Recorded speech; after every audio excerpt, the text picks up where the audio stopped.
E eu vou estar abordando assuntos que eu considero relevantes dentro da nossa experiência dentro da Casa do Consolador em São Paulo. Nós lá estudamos e recebemos pessoas que têm muitas experiências de fenômenos diferentes. Então temos percebido muitos fenômenos psíquicos, paranormais, mediunidades diferenciadas, alguns processos que em determinadas pessoas nós notamos que isso é bem comum em acontecer, que fenômenos novos a gente tem notado que tem acontecido no lugar mais importante de todos nessa pesquisa, que é a cabeça de cada um, né? Esse mundo interno, esse grande universo que nós mais temos interesse em estudar. E observando também as tendências, né, do que caminho que nós vamos seguir dentro desse estudo interessante de consciências cósmicas. E percebemos que os estados de consciência têm uma relevância dentro deste processo. Se de fato nós quisermos entrar em contato ou entrar nessa comunidade cósmica, nós precisaremos também modificar o nosso estado de consciência. Como alcançar esse estado diferenciado?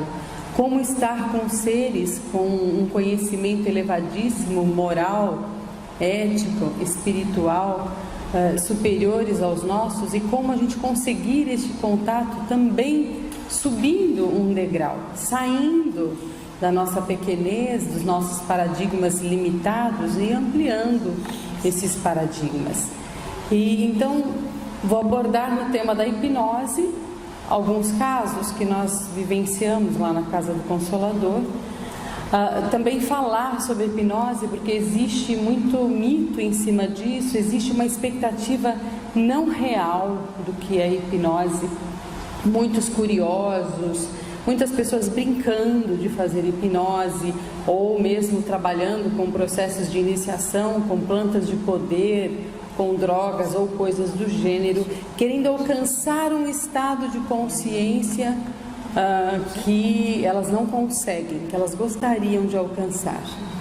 E que isso abre determinadas experiências, muitas vezes traumáticas ou ruins nessas experiências. Nós recebemos muitas pessoas que têm distúrbios por conta de brincar com este processo ou de estar com pessoas, com profissionais que não compreendem esse fenômeno. Então nós vamos falar um pouquinho sobre isso, né?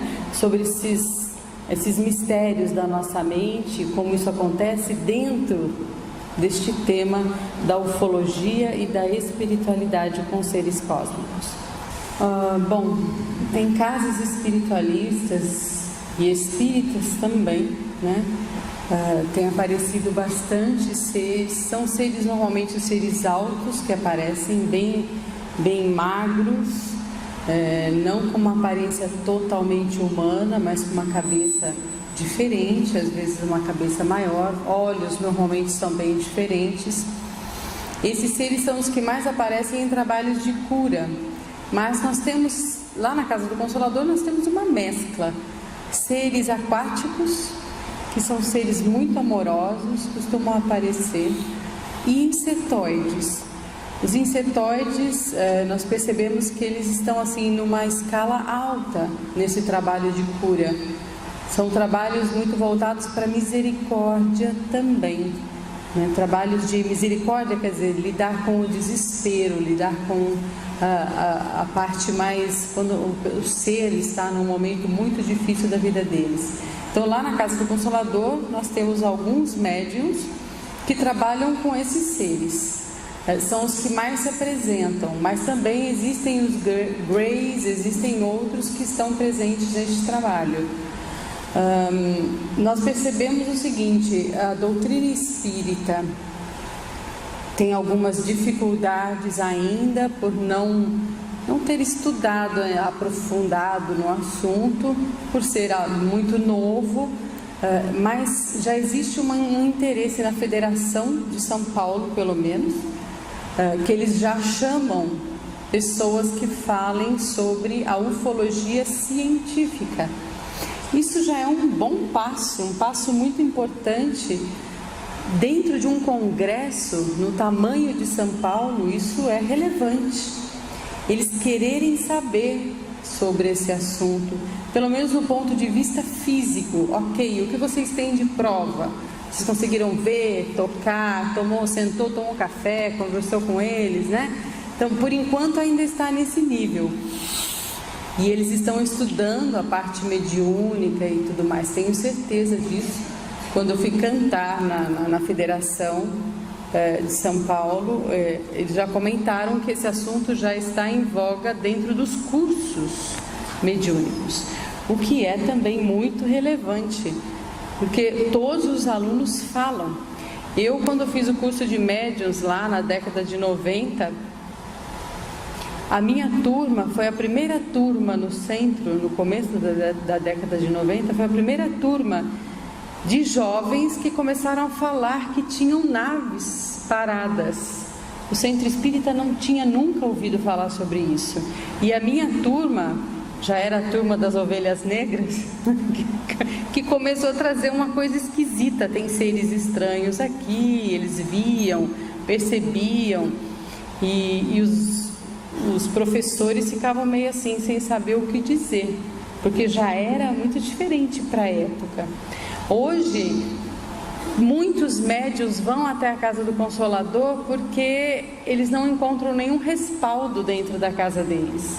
Muito pelo contrário, eles são chamados pelos dirigentes, chamam a atenção deles, muitas vezes levam para desobsessão, o que não adianta nada, cá entre nós. Levam para trabalhos da pessoa poder se reequilibrar, acreditando ser um desvirtuamento da mediunidade. Muitas vezes são expulsos, porque são pessoas que defendem um ponto de vista diferenciado. Então, existe ainda uma grande dificuldade em aceitar este processo. E então não se pode falar a respeito. Então eles procuram casas onde existe esse estudo, onde existe essa experiência. É natural que isso aconteça. Eu falei, agora vai ser um momento de confusão entre o que era e o que será esse processo todo mediúnico. Mas neste meio de campo ainda vai ter muita briga, muita gente defendendo o seu lado, outro defendendo o outro lado, porque é o normal de toda mudança, de toda transição. Mas acredito que ela vai acontecer, talvez não na velocidade que precisaria, mas ela vai acontecer, já está acontecendo.